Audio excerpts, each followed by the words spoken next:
ముందుకు నడవాలి.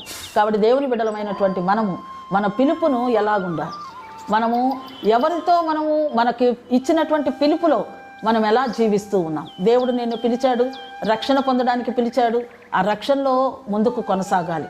అంత మాత్రమే కాదు, మన యొక్క పిలుపులో దేవునితో సహవాసం చేయడానికి దేవుడు మనల్ని పిలిచాడు. ఆయనతో సహవాసం చేసిన వారికి మనం ఉండాలి. అందుకని 1 కొరింథీ పత్రిక 1వ అధ్యాయము 9వ వచనంలో మనం చూస్తే ఆయన క్రీస్తుతో సహవాసముగా ఉండడానికి ఆయన మనల్ని పిలిచాడు. మరి నీ సహవాసం ఎవరితో ఉంది? నువ్వు ఎలాంటి వారితో సహవాసం చేస్తూ ఉన్నావు? దేవునితో సహవాసం చేస్తే దేవుడిచ్చేటటువంటి మేలు గొప్పది. అందుకని యోబు గ్రంథం 22వ అధ్యాయము 21వ వచనంలో చూస్తే దేవునితో నువ్వు సహవాసం చేసినట్లయితే అక్కడ 2 విషయాలు నీకు కనబడతాయి. ఒకటి, నీకు సమాధానం కలుగుతుంది, రెండవది నీకు మేలు కలుగుతుంది.